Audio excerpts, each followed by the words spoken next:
ప్రభునందు ప్రియమైన సహోదరి ప్రైజ్లాడండి. ఈరోజు వాక్షణకి వెళ్ళి ప్రార్థన చేసుకున్నాం. మోహనుద్ర మహాగొండ సరస్వతుడ నాథ పరిశుద్ధాత్ముడ ఆకాశాన్ని భూమిని సమస్తాన్ని సర్వాన్ని సృష్టికర్త నీకే స్థితి నీకే గంట నీకే మహిళ చెల్లిస్తున్నాం. అంత నిధిగా ఆయన గతించిన ఆదివారం నుంచి ఆదివారం వరకు నీ సజీవమైన రెక్కల కింద కాచి కాపాడు భద్రపరిచి ఆరోగ్యం నుంచి ఆశించి బాలించి శక్తి నుంచి కృపనిచ్చిన ఆయన మమ్మల్ని నడిపించిన విధానానికి నీకు స్తోత్రాలు చెల్లించిన ప్రభు నీ బిడ్డలకి నీ వాక్యం చెప్పుచుండగా పితృవైన నా పెద్దల అగ్ని చేత కాల్చి నా శరీరాన్ని మరుగుపరచు మానవ స్వరాన్ని మరుగుపరచు దైస్వరంతో మాట్లాడి దర్శించి నీ నామాన్ని మహిమను ఘనతను ప్రభావం పొందుకు నేస్తున్నాను తండ్రి.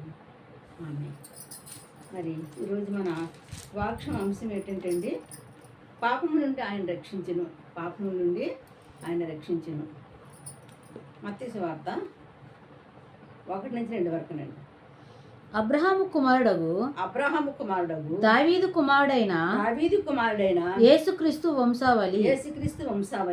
అబ్రహాము ఇస్సాకును కనును, ఇస్సాకు యాకోబును కనును, యాకోబు యోదాను అతని అన్నదమ్ములను కనును, యోదా తరునందు పెరెసెను కనును, జరహోను కనును, పెరిషను ఎస్రాను కనును, ఎస్రో ఆరాను కనును, హారాము అని అమీనాదాను కనును, అమీనాదాబు నెస్మోను కనును, నెస్మోను సల్మోను కనును, సల్మోను రాబాబునందు బోయాజును కనును, బోయాజు రూతునందు ఒబేదను కనును, ఒబేదను ఏషియాను కనును, ఏషియా రాజైన దావీదును కనును. దేవునామానికి మహిమ కలుగును గాక. ఇక్కడ మరి యేసుక్రీస్తు వంశావళి గురించి రాయబడి ఉన్నదండి. ఇక్కడ అబ్రహాము కుమారుడు దావీదు కుమారుడు యేసుక్రీస్తు యొక్క వంశావళి అంటే అండి, మరి యేసు ప్రభు వారు ఏ వంశం నుంచి వచ్చాడు? దావీదు వంశం నుంచి వచ్చిన యేసు ప్రభు నుంచి దావీదు కుమారుడు నన్ను దాటిపోకనేసి మరి ప్రతి ఒక్కరు అంటగల కారణం ఏంటి, అసలు వంశం ఏంటి, అసలు ఏది పరిస్థితి, అసలు యేసు ప్రభు ఈ లోకానికి ఎందుకు వచ్చారు, ఆయన పుట్టడం ఎలా పుట్టాడు, మరి ఆయన వంశం ఏంటి అన్న దాని గురించి ఇక్కడ స్పష్టంగా మనకు రాయబడి ఉన్నదండి. ఇక్కడ అంటే అండి, యూదా తామారు పెరషాని ఇద్దరిని కనదండి. ఇలాగా మరి వాళ్ళ వంశాలు ఒకరి తర్వాత వాళ్ళ వంశాల ప్రకారంగా ఇలా కనుక్కుంటూ వచ్చి ఎక్కడికి వచ్చారు, లాస్ట్ ఎక్కడికి వచ్చారు చెప్పండి. బోయాజ్ అంటండి, రూతునండి అంటే బోయాజ్ అంట ఎస్సీని కన్నాడంటే, ఎస్సీ ఎవరిని కన్నాడు? దావీదుని కన్నాడంటండి. ఇలాగా ఈ వంశంలోంచి మరి సరా మరి రూతు ఎలివేయబడిన స్త్రీ, రూతు అన్యరాలిన స్త్రీ, అటువంటి స్త్రీ గర్భమున మరి యేసుప్రభు వారు ఆ వంశం నుంచి రావటానికి కృప కలిగిందంటే మరి ఎంత గొప్ప సంగతి అండి. తర్వాత మరి ఉభయదేముంది ఎవరు పుట్టారంటండి? ఎస్సీ పుట్టాడండి. ఎస్సీ అంది ఎవరు పుట్టారండి? దావీదు పుట్టాడంటండి. మరి ఆ దావీదు వంశంలోంచే యేసుక్రీస్తు ప్రభు వారు ఈ లోకానికి వచ్చారండి. ఎందుకు వచ్చారండి ఈ లోకానికి? ఆయన పాపులను రక్షించడం కోసం యేసుక్రీస్తు వారి లోకానికి వచ్చేటట్టండి. ఆ రీతిగా ఇక్కడ చూద్దామండి. మరి 7వ వచనం ఒకసారి చూద్దండి. సొలొమోను రెహబాము అబ్రియాను కనును, అబియా ఆశాను కనును, ఆశా యెహోషాపోతును కనును, యెహోషాపోతు యెహోవా రామాను కనును, యెహోవా రాము ఉజ్జియాను కనును. ఇలాగా ఉజ్జియా వరకు తర్వాత ఉజ్జియా ఇలా కనుక్కుంటూ ఎన్ని తరాల వరకునండి? 14 తరాల వరకు మరి వస్తాయండి. ఎన్ని తరాలు జరిపోయింది ఇక్కడ చూద్దామండి. మళ్ళీ కింద వచ్చేద్దామండి. ఇట్లా 17వ వచనం అండి. 16 యాకోబు మరియు భర్త అయిన యేసేపును కనును, ఆమె యందు క్రీస్తు అనబడిన యేసు పుట్టెను. ఇట్లా అబ్రహాము మొదలుకొని దావీదు వరకు తరములన్నీయు 14 తరములు దావీదు మొదలుకొని యూదులు బబులోనులకు కొనుక్కోబడిన కాలము వరకు 14 తరములు బబులోనులోను కొనుక్కోబడిన మొదలుకొని క్రీస్తు వరకు 14 తరములు. ఇక్కడ ఎన్ని తరాలు చెప్పండి? 3 తరాలు. 3వ తరంలో ఎవరు పుట్టారు చెప్పండి? యేసుక్రీస్తు వారు పుట్టారంట.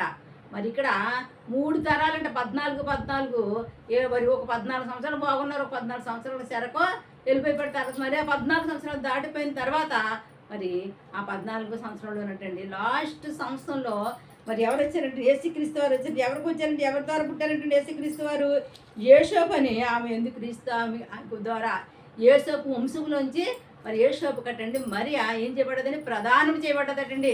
ప్రదానం చేయబడిన ఆ వంశం నుంచి యేసు ప్రభు వారు పుట్టడం జరిగిందండి. ఇక్కడ చూద్దామండి. తర్వాత 18వ వచనమండి. యేసుక్రీస్తు జన్మ విధి ఎట్లనగా ఆయన తల్లి అయిన మరియు యేసేపునకు ప్రదానం చేయబడిన తర్వాత వారేక కాక మునిపే ఆమె పరిశుద్ధాత్మ వలన గర్భవతిగా ఉండెను. ఆమె భర్త అయిన యేసేపు నీతిమంతుడై ఉండి ఆమెని అవమానపరచునల్లక రహస్యంగా ఆమెను విననాడని ఉద్దేశించి ఇక్కడ ఏం చేశాడంటే అండి, ఎప్పుడైతే మరి యేసోపుకి మరి ఎక్కడంటండి నిశ్చితార్థం అయిందంటండి, ప్రదానం చేయబడిందటండి. అందరు ఎదురంటే ఆ యూదులో ఒక ఆచారం ఉందటండి. బిడ్డ పుట్టిన తర్వాత మరటండి 3 నెలలు నిండకుండా ఏం చేస్తారంటే అప్పుడే వాళ్ళు దగ్గర బంధువులు కాకపోయినా దూర బంధువులు కాకపోయినా ఏం చేస్తారంటే వాళ్ళు వరుస కలిపేసుకుని ఇలా వివాహం చేసుకుంటారు, సప్పుడు నిశ్చయం చేసుకుంటారంటండి. ఆ నిశ్చయించుకున్న తర్వాత మాట్లాడుకున్న తర్వాత ఏం చేస్తుంది చెప్పండి, ప్రదానం చేసుకుంటారటండి. అలా చేసుకున్న తర్వాత మరి ఇంకెట్టి పరిస్థితులను కూడా అలా చేసిన తర్వాత ఆ అమ్మాయి ఇంకెవరు చూడడం కానీ చేయడం కానీ ఉండకూడదటండి. అలాగే ఆచారం అట్టండి. ఆచార ప్రకారంగా వాళ్ళు ఉన్నప్పటికీ ఇలా కొద్ది కాలానికి ఈ యొక్క యేసోపుకి మరి తర్వాత మరి ఎక్కువ ప్రాధాన్యం అయిపోయిన తర్వాత వాళ్ళు చెప్తున్నారంట. ఏం చెప్తున్నారంట, మరియా గర్భవతంట నీళ్ళకి వెళ్తుంటే మేము చూసాము, ఆమె కొండట్టుకుని వస్తుంటే నడవలేకపోతుంది, ఆమె కడుపు చూస్తే పైకి ఉంది, ఇలాగనేసి ఇరుగు పరుగు వారు మరి చాలా నానా విధాలుగా మాట్లాడుకోవడం వినంటండి. వాళ్ళు చెప్పడం వినంటండి అనుకున్నాడంట. ఇంక లాభం లేదు, ఇంక నేను ఎట్టి పరిస్థితులు అందరూ చెప్తున్నారంటే ఇది నిజమే, ఆమె ఏదో తప్పుడు పని చేసుకుంటుంది, అందుకోసం ఆమె గర్భవతి అయింది, తనకి వివాహం కాకుండా ఎలా అవుతుంది అనేసి అంటే యేసోపు తన మనసులో మరి చెడ్డ ఆలోచన చెడ్డ తలుపు వచ్చేసి ఏమనుకున్నాడంటండి, అతను ఎవరంటండి యేసోపు నీతిమంతుడంట. మరి నీతిమంతుడు కనుక ఎవరికి చెప్పకూడదు, నేనే రహస్యంగా ఆమె విడిచిపెట్టేసి నేను ఎక్కడికి వెళ్ళిపోతే ఇంకే సమస్య ఉండదు అనుకునేటండి. ఆ రాత్రి పడుకున్న సమయంలో మరి అటువంటి దేవదూత అతను దర్శించిందంట. మరి ఇక్కడ ఆ దేవదూత ఈ యొక్క యేసోపుని ఎట్టిగా దర్శించి చూద్దామంటే ఒకసారి వేరే వచ్చిన అతడు ఈ సంగతులను గురించి ఆలోచించుకొనుచుండగా ఇదిగో ప్రభువు దూత స్వప్నమందు అతనికి ప్రత్యక్షమై దావీదు కుమారుడైన యేసేపు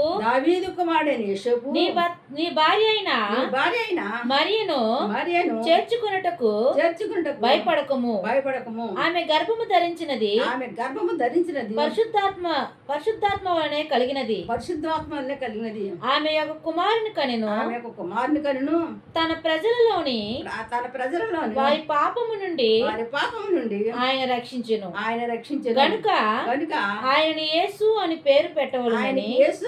పెట్టబట్టి ఇక్కడ ఏమన్నానంటే, మరి నువ్వు ఎట్టి పరిస్థితుల్లో నీకు ప్రదానం చేయబడిన మరి ఎవరనుకున్నావంటే పరిశుద్ధాత్మ ద్వారా ఆమె గర్భవతి అయింది తప్పక ఆమె ఏ పాపము చేయలేదు, ఏ తప్పు చేయలేదు. నువ్వు ప్రజల మాటలు వాళ్ళ మాటలు విని మరి నిడిచిపెడతాను నువ్వు ఎంత మాత్రమో అనుకోవద్దు. పరిశుద్ధాత్మ దేవుడు ఆమెని తాకగానే ఆమె యొక్క గర్భం తెరవబడింది. ఆమె ఏమిటండి గర్భవతిగా ఉంది కనుక నువ్వు ఎట్టి పరిస్థితులు భయపడకు, జడేకో, ఆమె నువ్వు చేర్చుకో.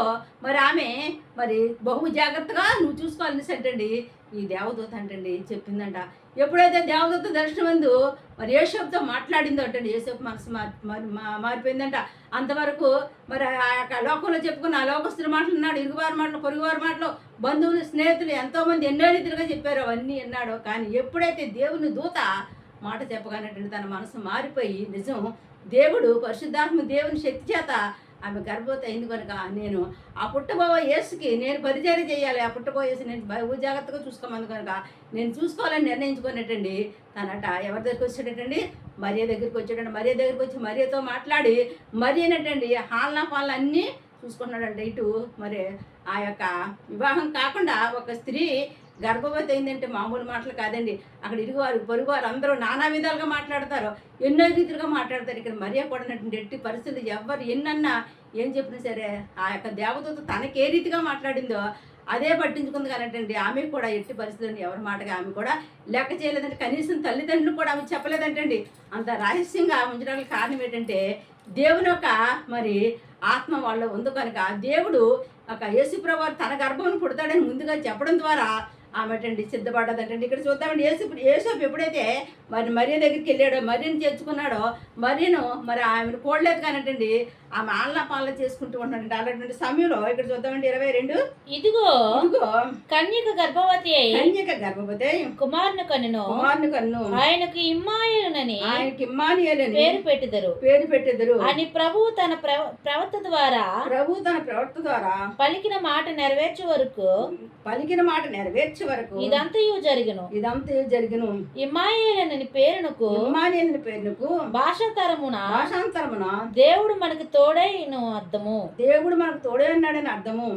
ఏసేపు నిద్ర మేల్కొని ప్రభువు దూత తనకు ఆజ్ఞాపించిన ప్రకారము చేసి తన భార్యను చేర్చుకొని ఆమె కుమారుని కనిన వరకు ఆమెను ఎరగక ఉండెను. అతడు కుమారునికి యేసు అని పేరు పెట్టెను.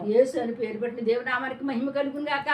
యేసోపు అంటే ఈ దర్శనం అంది అన్ని చూసి అన్ని చెప్పినప్పుడు అన్నాడంట, ఎక్కడ ప్రవర్తలు ఏ రీతికైతే పలకూడదు కన్యక గర్భవతి కుమారుని కంటదనేసి ముందు ప్రవర్తన గ్రంథంలో ఏ రీతికైతే ముందైతే దేవుడు పలికించి రాయించి ఉంచాడో ఆ రీతిగాని ఈ రోజు కన్యక ఏమవుతుంది చెప్పండి, గర్భవతి అవుతుందండి. ఆ రోజుల్లో అన్నట్టండి అనేక మంది కన్యకులు, అనేక మంది స్త్రీలు, గొప్ప గొప్ప స్త్రీలు అంటే ఏం చేస్తారు, వివాహం చేసుకోకుండా మరి శాస్త్రంలోని గ్రంథాల్లో రాసిందే కన్యక గర్భవతి అవుతుంది కనుక మనం కన్యకలుగా ఉండిపోతే ఆ ధన్యత మనకు కలుగుతుందంటే ఎంతోమంది స్త్రీలు అంటే ఆ యేసుప్రభు నా గర్భం కొడతాడు అనేసి అంటే ఎంతోమంది యేసు ఉండిపోయారంట.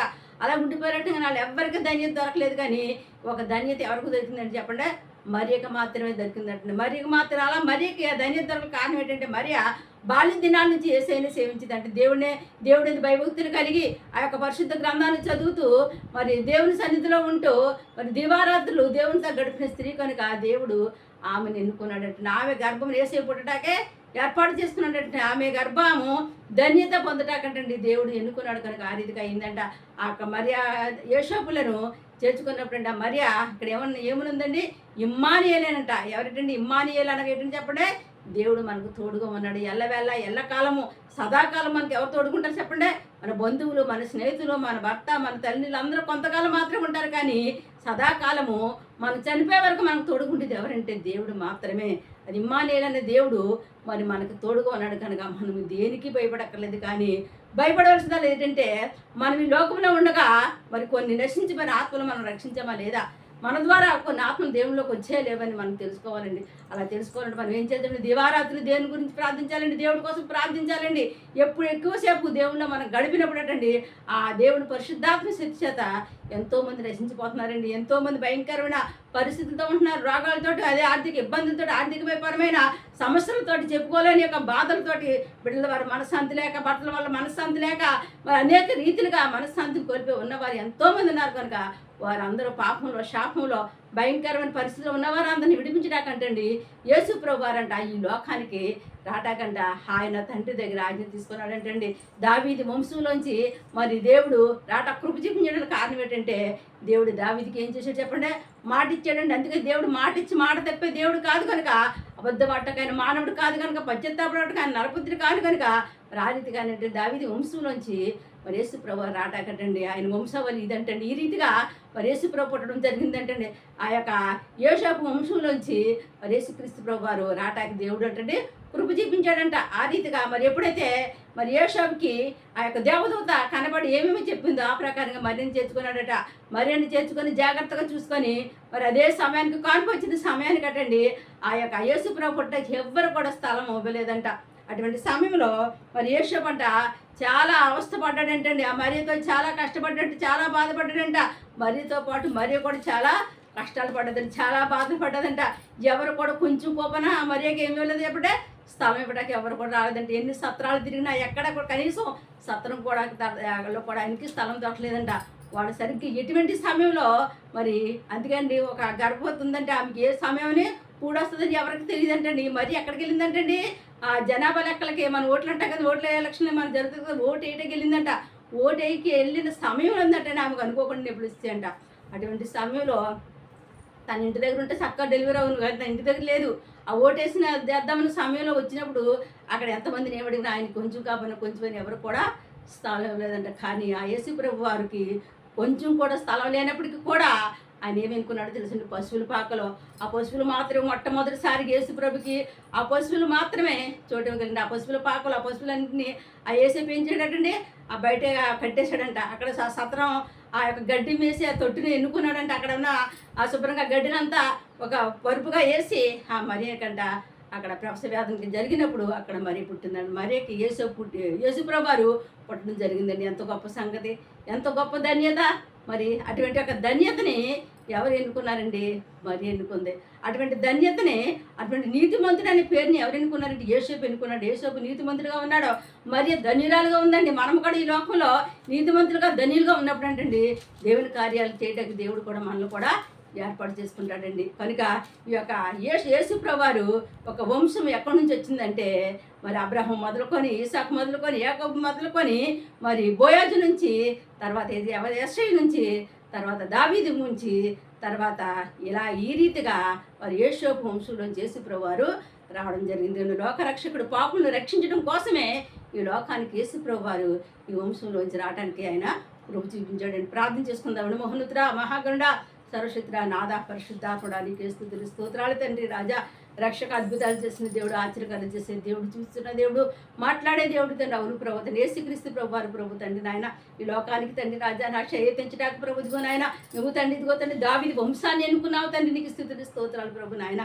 రక్షక ఈ లోకంలో తండ్రి అనేక మంది ప్రభు ఇదిగో తండ్రి ప్రభు నాయన నశించిన ఆత్మలు ఎదుగు రక్షించకుండా ఎవరెవరిని ఏ రీతిగా ఎన్నుకుంటా, ఎవరెవరిని ఏ రీతిగా ఏర్పాటు చేసుకుంటే, ఎవరిని పిలుచుకుంటావో నీ సేవా నిమిత్తం తండ్రి, ఎవరిని ఎన్నుకుంటావో తండ్రి ప్రభు నాయన నశించిపోయిన ఆత్మను ఎదుగు రక్షించడం కోసం ప్రభు నీ చిత్తమే కానీ మా చిత్తము కాదు ప్రభు తండ్రి. రక్షక నాదా ఇగో ప్రభు యేసు నిజమైన దేవుడని ప్రభు ఎవరైతే తెలుసుకుంటారో ప్రభు తండ్రి నాయన మా పాపములు తీసివేయడాక యేసు ప్రభు ఈ లోకానికి వచ్చాడని ఎవరైనా తెలుసుకొని రక్షణ పొందారో వారు ప్రభు తండ్రి పరలోక రాజ్యం ఉంటుంది. నీ వాక్యం చదివిస్తుంది కనుక ప్రభు అడ్డు కొన్ని బిడ్డలకు దయచేయమని క్రిస్మస్ దినాలలో ప్రభు తండ్రి ఇదిగో నాయన నీ వాక్యాన్ని ధ్యానించుండగా ఎంతమంది అయితే ఈ వాక్యం వింటున్నారో ప్రభు తండ్రి ఇదిగో నీ పుట్టి గురించి ఎంతమంది తెలుసుకుంటున్నారో ప్రభు వారందరినీ రక్షించండి. ఎవరందరికీ రక్షణ భాగ్యం దయచేయండి. ఎవరున్న సంస్థలు తెచ్చిన వాళ్ళ బాధలు, వాళ్ళ కష్టాలు, వాళ్ళ వేదన, వాళ్ళ దుఃఖాన్ని వేస్తున్నాములో కొట్టివేయండి ప్రభు. ఈ క్రిస్మస్ దినాల్లో ప్రభు, డిసెంబర్ దినాల్లో ప్రభు తండ్రి నాయన ఈ శుభ దినాల్లో ప్రభు ప్రతి కుటుంబంలో తండ్రి నాయన రక్షగా శుభములు జరిగే కృప వేస్తున్నాములో కలుగుని కాక. ఒరిసరవర ఒరికందరవర ఒరికందరవర ఒరికంబరవర ఒరికందర ప్రతి కుటుంబంలో చీకటి చేతులు వేస్తున్నాములో గద్దించి బంధించమని అడుగుతున్నాడు తండ్రి. ప్రతి చీకటి స్థితిలో ఏసునామలో తండ్రి నాయన అగ్నిలో కాల్చేయమని అడుగుతున్నాడు తండ్రి. ప్రతి కుటుంబంలో ఎలుగు కలుగును కాక, ప్రతి కుటుంబంలో సంతోషము సమాధానం కలిగిన ప్రతి కుటుంబంలో రక్షణ దొరుకును కాక తండ్రి నాయన సహాయం చేయండి. దీవించండి, ఆశీర్వదించండి. పరిశుద్ధాత్మ వివాహాలు జరిగించండి, ఉద్యోగాలు పెట్టండి, ఉద్యోగాలు దయచేయండి ప్రభు నాయన. పరిశుద్ధాత్మ తండ్రి గోతని ముఖ్యంగా తండ్రి ఈరోజు ఎంతమంది అయితే డెలివరీ అవుతుందో తన బిడ్డలకు తండ్రి సిల్వర్ డెలివరీ అయ్యే కృప యేసు నామలో కలగజేయమని అడుగుతున్నాడు తండ్రి నాయన. ఎంతమంది బిడ్డలు అయితే ఇప్పుడు ఈరోజు ఆపరేషన్ చేయించుకుంటున్నారు తండ్రి, వాళ్ళకి సులువుగా మంచిగా ఆపరేషన్ జరిగి క్షేమంగా సురక్షితంగా బయటకు వచ్చే కృప ఏస్తున్నాంలో కలగజేయమని అడుగుతున్నాను. గర్భఫలాలు ఇచ్చిన బిడ్డలకు తండ్రి తగిన సమయంలో ఆరోగ్యాన్ని బట్టి పుట్టే కృప ఏస్తున్నాంలో కలగజేయమని అడుగుతున్నాను. పరిశుద్ధాత్మ అన్ని విషయాలు మేలు చేయండి, దీవించండి, ఆస్వాదించమని అడుగుతున్నాను. హాస్పిటల్లో ప్రభు చెప్పుకోని పరిస్థితుల్లో తండ్రి చెప్పుకోని రోగాలతో తండ్రి నాయన మంచాలు పడి లేవలేక కుమిలిపోతున్న బిడ్డల పట్ల కరుణ చూపించి కనికరం చూపించాలి, ముట్టి స్వస్థపరచమని అడుగుతున్నాను తండ్రి. నీకు స్తుతులు స్తోత్రాలు అయ్యా యేసయ్యా. పరిశుద్ధాత్మ కృప చూపించిన మా భారతదేశాన్ని కాపాడిన ప్రభు తండ్రి నాయన. మా ప్రపంచ దేశాల్లో ప్రభుత్వం భయంకరమైన భూకంపములు, భయంకరమైన సునామీలు ప్రభు తండ్రి రాజు. ఎక్కడ మనశ్శాంతి లేదు, ఎక్కడ తండ్రి చూసినా ప్రభు వేదన దుఃఖము కన్నీరు ప్రభు తండ్రి కనికరించి నాయన. నువ్వు కన్నవాడు కనుక నువ్వు కనికరి గుర్తు కనుక నాయన మా దేశంపై నీ కరుణను నీ కనికరమును చూపించి కాపాడమని అడుగుతున్నాడు తండ్రి. మా దేశంలో ఉన్న ప్రజలందరూ శాంతి సంతోషాలతో ఉండే కృపద ఇచ్చామని అడుగుతున్నాను. క్షేమాన్ని అనుగ్రహించడే మా దేశానికి, మా దేశంలో ఉన్న ప్రజలకు తండ్రి నీకు స్తుతులు స్తోత్రాలు చెల్లించినాను తండ్రి. చదువుకునే బిడ్డలకు జ్ఞానం ఉండి తెలియకుండా వాళ్ళు రాస్తున్న పరీక్షలు మంచి మార్కులతో పాస్ అయ్యే కృప యేసు నామములో కలగజేయండి. మా ప్రార్థన గోపురానికి ఎంతమంది బిడ్డ అయితే ఫోన్ చేసి ప్రార్థన చేయించుకుంటున్నారు తండ్రి, వాళ్ళ సమస్యల గురించి ఆ సమస్యలను యేసు నామములో కొట్టివేమని అడుగుతున్నాను, తను కృప చూపించమని అడుగుతున్నాను. యూట్యూబ్ ద్వారా ఎంతమంది అయితే ఈ వాక్యాన్ని వింటున్నారో అందరిని దీవించడం, ఆస్వాదించండి ప్రభు. వాళ్ళకి కావాల్సిన సమస్తాన్ని సమకూర్చమని అడుగుతున్నాను తండ్రి. నీకే స్తుతి స్తోత్రాలు చెల్లించినాను. కృపగల తండ్రి, నీ కృపను కొంచెం ఆస్వాదించి దీవించి తండ్రి. రక్షణ లేని బిడ్డకి రక్షణ, మారు మనసు లేని బిడ్డకి మారు మనసు, పరిశుద్ధాత్మ లేని బిడ్డకి పరిశుద్ధాత్మ చేసి అన్ని విషయాలు మేలు చేసి దీవించి ఆస్వాదించి నీ నామానికి నీవే మహిమను ఘనతను ప్రభావాన్ని పొందుకోమని శక్తివంతమైన నామని ప్రార్థన అంతా మీకు సమర్పణ చేసుకుంటున్నామా పరమ తండ్రి.